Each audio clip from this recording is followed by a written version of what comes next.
And we are now going to be joined by, and this is going to be fun, we're being joined by Juve Aldaco. And Aldaco's is a restaurant that I have long enjoyed. I like the restaurant there with the bar with all the goodies that I can get and load up my plate. And I wanted first to ask you, welcome you here to the show, Juve, and ask you tell us a little bit about what the restaurant, where it is. It's on Cedar Street. It's on Cedar Street in front of Ponderosa used to be in front of us. The Old Ponderosa Old restaurant. Ponderosa. Yeah. Yeah. Yeah. And tell us what your specialty is. Well, we have enchiladas, we have burritos, we have all kind of Mexican food. Where do the recipes come from? What's that? Where do the recipes come from? From my mother-in-law. Ah. My wife used to cook with my mother-in-law when she was 12 years old. Really? She learned all the ingredients to put in there and everything. And she was working for my father-in-law. And when I opened my first restaurant, I wasn't even looking for a restaurant.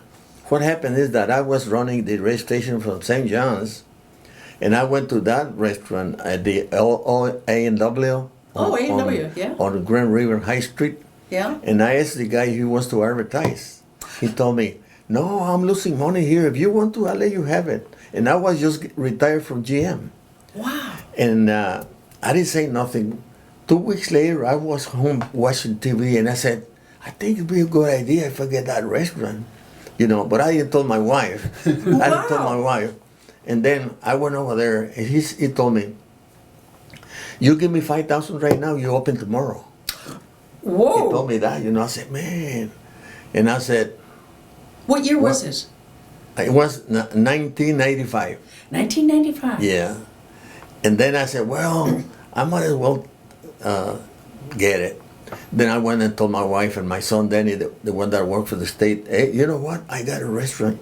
And they told me, you what? I got a restaurant. And what do you do? What do you know about restaurants? Some people come home with like maybe a 6-pack of beer. You came home with a restaurant. Not a small deal. Now, had you ever worked in a restaurant? No, but my wife did. Oh, so I was depending on her. Oh. See? And she knew how to cook. Yeah, you know, the main... Is she the ex-Mrs. Aldaco? As a result? You know, the main thing for a restaurant is the cook. Yeah. Oh, yeah. You know, you had... And I knew she was a real good cook. I said... And then when we opened the restaurant, after 3-4 months, we were slow, and my wife told me, we're working 7 days a week, and we're not making anything. I said, wait, this is not an overnight thing. We have to wait. But then, after 6-7 months, we was back every day. Oh, good. Every day. Good. You know, I only was paying $1,500 on rent, and I was making $800 a day. Wow. So that was pretty good. Yeah. When did construction, the road construction in Old Town area, when did that take place? Because that really screwed up a lot of... Everything. Yeah, you couldn't get there basically for a No, while. yeah, but I don't think it hurting us. No, there it wasn't. Because you were further away Yeah, from it, yeah. right? People can still get to our restaurant from Pennsylvania.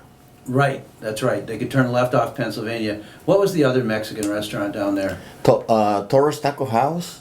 Yeah, oh, that was the original one. Yeah, and Ramon's. Ramon's. Oh, Ramon's, yeah. Yeah. Ramon's could not weather that problem, and then they built this building that looked like the Alamo. Yeah, they made a big mistake there by building that. They sure did. I think they know it now, but then it Too became a late. church, and now it's for sale again. Yeah, I seen it. The cuisine is so distinctive at each Mexican restaurant, I would think. I mean, from my experience. I think so, yeah. You have your own... Michigan to work on the onion fields over there in Jackson. I said, yeah, I'll go. You know, I'm thinking about GM here in Lansing. We was getting paid 50 cents an hour, For picking $5 a day. Were you planting and picking? Was it... Yeah, and that year, it was in July, it was raining a lot. So I came to Lansing. I knew a guy that working at GM, but I haven't seen many years, so I knew his name. So I came to Lansing that week that it was raining. I came to Lansing and looked for his phone number, and I found it. Oh, wow. And I called. He said, "Oh yeah, I remember you." I said, "What are you doing?" "I'm here in Lansing. I'm gonna go and apply at Fisher Body." He told me, okay, go over there and I talk to my boss. Wow. And he did, and they called me. Wow. And that was the beginning of 30 years there. Yeah. What kind of changes did you see in those 30 years at GM? Well, a lot of changes. See, when we, on the paint department, they had so many people moving bodies. But then the paint came where they didn't have to do it, and they get rid of those people. And then they have a lot of those computers and everything. The robots. Robots, computers, and Yeah. all that. That was something new. Fewer and fewer people. Yeah, they didn't need as many people. Yeah. I mean, when we look at the history of the automobile industry here in Michigan, so many people come up from the West, from the South, got jobs in the auto industry. It was often, as you talked about, a friend said, well, I'll put in a good word for you. And Yeah. maybe it helped you get that job in the factory. That was then, but now, if you don't finish school, they won't hire you. Yeah. Because of the computers and all that stuff. And there's And- many, many fewer jobs. There's only about 3,000 to 4,000 auto jobs here, I think, now. We used to have hundreds of thousands in the state, and they were jobs that paid enough that you could have a nice home in Lansing, you could maybe have a cabin up north, or maybe a snowmobile, and now the jobs pay quite a bit less per hour than they did before. The starting jobs, do they The starting pay jobs. $14 maybe an hour? Yeah, big change. Something along that. Oh, yeah. So you raised your family with In GM? here. And see, all my kids, they speak English when they were kids, not Spanish. But when they learn the music, Tejano music, they all learn the Spanish. Ah, so then they wanted the language So now back. they speak Spanish too. Oh, cool. Because another part of your life is the part with music. You play a button accordion, right? And tell me Yeah. a little bit about how that... And I got a lot of recordings, and I record with Sony, the biggest company in the world. Wow. And I record with Freddy's Record. I have recorded with 5 different companies. Wow. And in Texas, I know a lot of groups, and they told me, how do you get to record with Sony? We're here, we don't get a chance. I told them, I know, I'm gonna tell you why. You send tapes, at that time you used to send cassettes. Yeah. You send the cassette, a bunch of groups send cassette, they must have a bunch over there, they don't listen to it. Yeah. So I went in person. Oh, you What did. I was getting all their music on the radio station. When I went over there and talked to the guy, I told him, all your music, you send it to me, of your groups. And my group's better than your groups. And he told me, you think so? I said, yeah. So I gave him the tape, and he gave me a contract. But a month later, he gave me a contract. Was this in New York? But we were there with Sonny, not for too long, because we went to Texas. They got us a TV show where 30 million people seen us on TV. Really? Yeah, What was the name of the band? Grupo Aldaco. Group Aldaco? Mm-hmm. Oh, wow. And then the promoters from Texas, they want us to stay for 1 whole month, Wow. playing every day. And I said, no, we got our job, we got to go back to Lansing. So we didn't stay. We were there for 2 weeks. We came back to work, and then Sony canceled my contract. Oh, because you didn't stay? Yeah, because I said, that's okay. Wow. Yeah. But you've continued to record over the years. Yeah. And you teach? You teach accordion? No. I just write songs, and I record a lot of my music. And you said you write polkas, too. Yeah, yeah. Wow. So you... In Spanish. In Spanish, yeah. Hmm. See, we got that Tejano music sound a bit from the Germans. Ah. I teach... Oh, that's right, because the Germans occupied Mexico. The Germans, Wow. they Interesting. play polkas and waltz. That's what we do. Oh, that's right. Yeah. Wow. Now there's a whole new strain of narco music, right? That's grown up. Have you heard of any of that? Do you listen to any of that? What do you like have you liked the way that Spanish music is going, or do you like the old Tejano songs, or? I like the old Tejano songs. But you like to write your own as well. But I listen to all kind of music.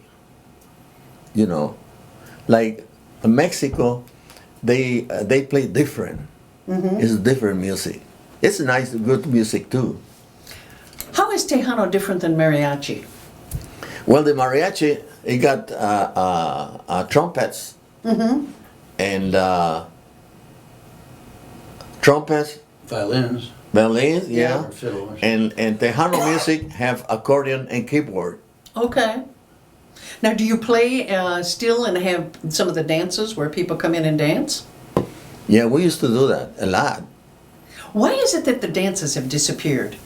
I don't know, you know, like there was a big dance here Saturday. Oh, was there? Yeah, and a lot of the younger people, they don't care for that. They go to different music. And the older people that are here, they don't go to the dances anymore. See, so they losing a lot of customers like that. They make dances here, hardly anybody go, 20, 25 people. Wow. I went to Ritmo, danced to Ritmo down at the Cadillac Club a few years ago. Boy, that music will kill you. You got to be good. Ritmo, they had good music. They sure did. Oh. Fantastic. I heard it a lot of times. Yeah. They were good.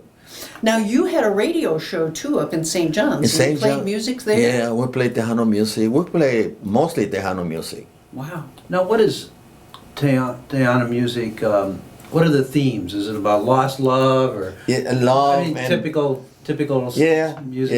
yeah, a love and about somebody leave somebody and, Yeah. Like rock and roll. And if you're not careful, somebody shoots somebody. and say I don't know you no more and all that Yeah, stuff. yeah, that's pretty universal in music. Yeah. So did you decide that you were going to maybe someday get out of radio, so that's why you took a chance on the No, restaurant? see on the radio, Mr. Dietmar sold the radio station to a church. Oh, That's when I got out of it. I see. So how long were you on the radio? About 12 years. Wow. That's a long record. Wow. Now, was your program in Spanish? Did you speak In Spanish? to the Spanish, yeah, we audience? speak Spanish. And we were there 16 hours a day. What? Oh my gosh. 16 hours. I had me and 4 more guys doing it. Oh my goodness. There isn't anything like that anymore, is there? No. Not at all. Doesn't No. it seem that we should be able to do something on the internet like that? That was a great idea to be able to have. I mean, and was there ever a Spanish newspaper in Lansing? Yeah. And did There's still one. there's still one? But there was El Renacimiento. yeah, you're right. Yeah. El Nacimiento. That was for a long time. Right, that was a long-running newspaper. What have we seen with Hispanic culture here in the community? What have been the changes that you've seen over time in the decades? Do you think the Hispanic community here is growing? Is it vibrant? It's growing here in Lansing, but see, like you see, a lot of these kids, young kids, they don't speak Spanish at all. Oh. And I think that's wrong. You know, you should speak your Maintain the language. cultures. Yeah. It's such an advantage nowadays to be able to speak more than one language. It is. It's, my daughter, she was working here in Lansing, and she didn't have more seniority. There were 7 people working there, but they told her, "We're gonna lay off 2, but you gotta stay because you speak English and Spanish." Ah. Very practical. Especially as we see now. Now, does Lansing still have a neighborhood where Hispanics live predominantly or not? Is that pretty much gone away like the North End used to? They now they spread all over. That's what I was thinking too. It's pretty much, Yeah. they've integrated all the neighborhoods. Before they were by Grand River. Most of Right. the Yes, yeah. North Not Carolina. anymore. No, I didn't think so No. either. Each new wave of immigration tends to have its own neighborhood for a while, and then they tend to move on.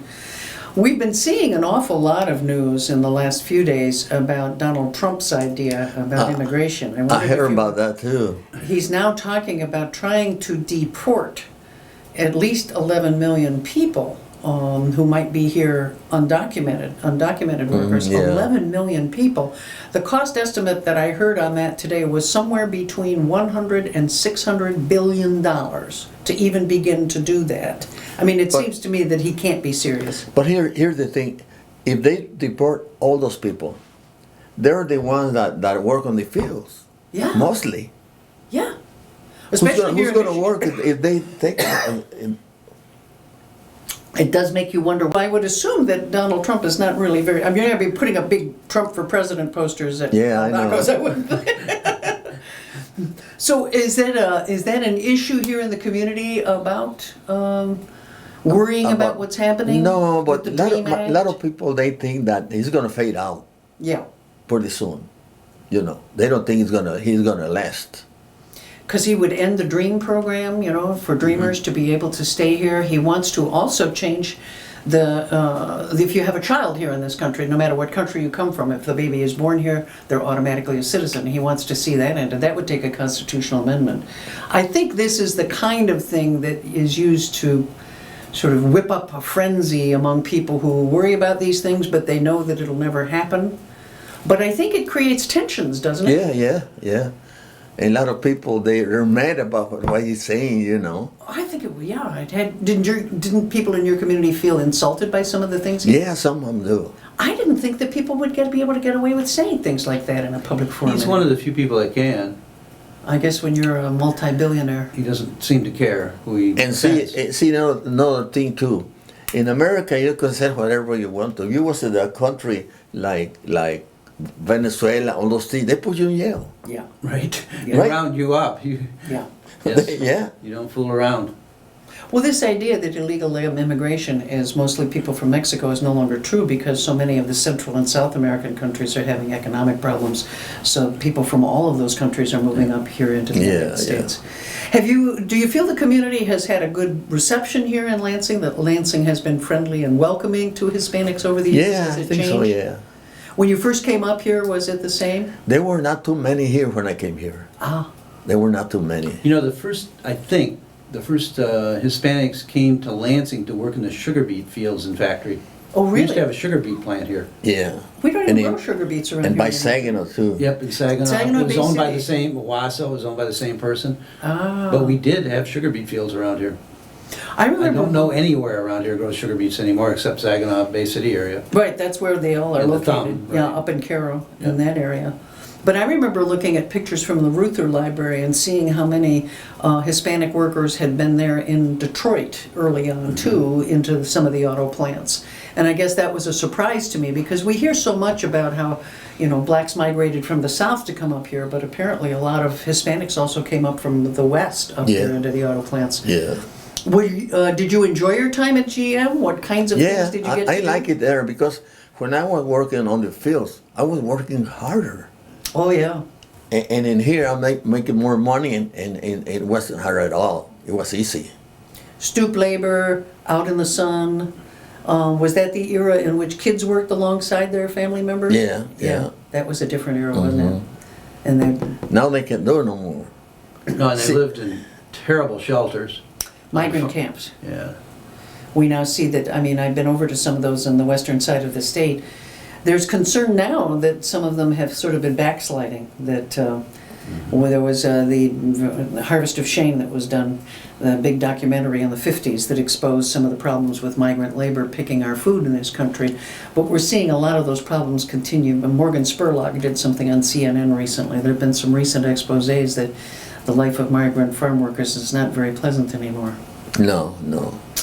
But you know, when I was working I was young when I was in Texas. I was 15, 16 years old. And I didn't mind working because we have to work because we live with my grandparents. And then we were poor. Yeah. When I was going to school, I had 2 pants and 2 shirts to go to school. Oh, is that right? Yeah. So one was being cleaned while you were Yeah. wearing the other? That Do kind you Right. still have relatives back in Yeah. the Laredo? I had a lot of relatives in San Antonio, by Laredo, in Houston. And what have your kids ended up doing? Was that? What about your kids? What do they do? Oh, one worked for the state, Daniel, and Ernie, my oldest one, he was a teacher here in Lansing. And the other one worked for the state, and then he worked different jobs, different jobs. But nobody joined you in the restaurant. I thought No. Oh. So tell us a little bit about the kind of menu that you have. What makes your food distinctive? What is the...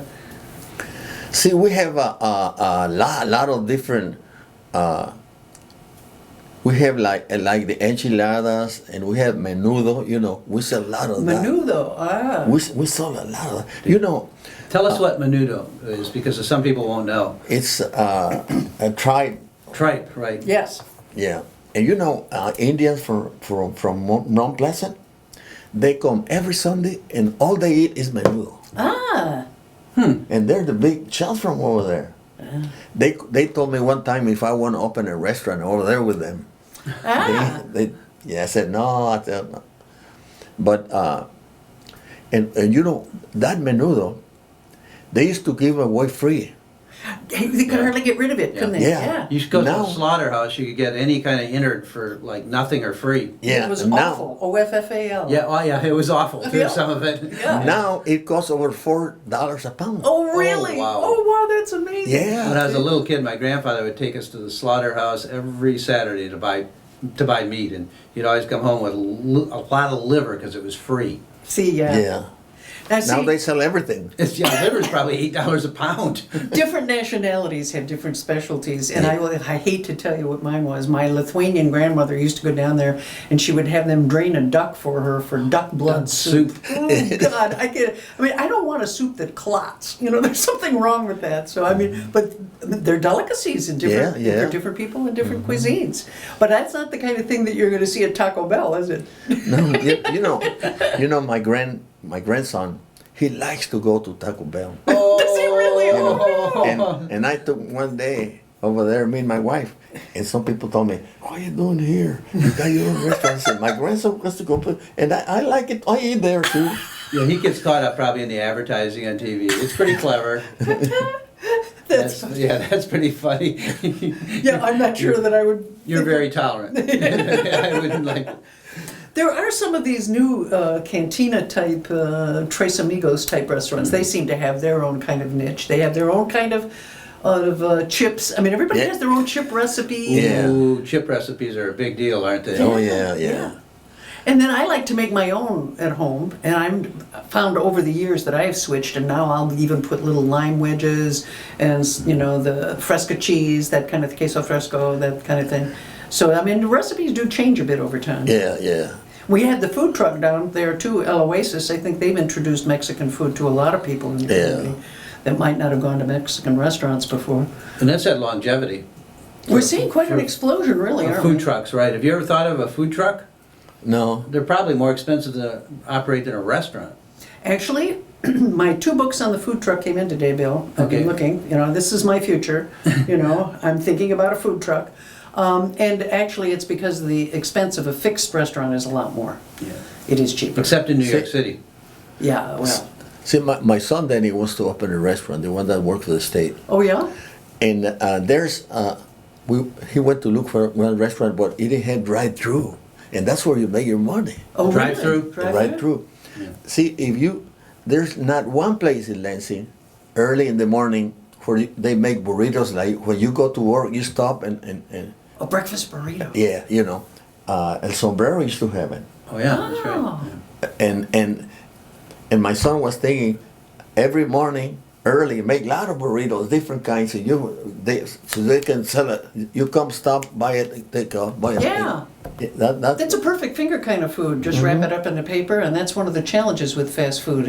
That's why spaghetti's never been very popular. There's no easy way to give anybody spaghetti. Well, I think there's a resurgence of Mexican and Tiana and food. There really is. It's all over. And a lot of times we do see them come back. Famous Taco was here, and then it disappeared, and then now Famous Taco. See, Famous Taco, they were my in-laws.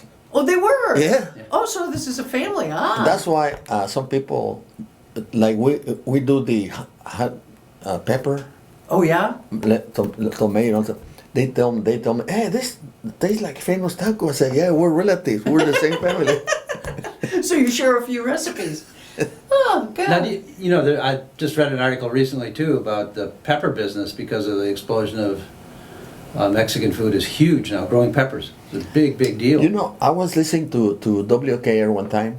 They were saying that hot sauce is good for your system. It cleans your system. It really does. Yeah. It said that you hardly have colds. Yeah, cayenne pepper and those kinds of, they measure it on the Scoville scale as to how hot the stuff is, but every once in a while it almost sweats the bad stuff out of you, doesn't it? Yeah. You But know- they're about to shut down that sriracha factory. I guess you don't want to live next to a sriracha factory. Because of the runoff? Yep, the effluvia that comes out in the air. I guess everybody around the place is, it's like breathing in hot sauce all day long. You know, one policeman used to come to my restaurant, and he really loved hot. And he always tell me, "Oh, it's not hot enough." And one day I had some habaneros, and they're hot.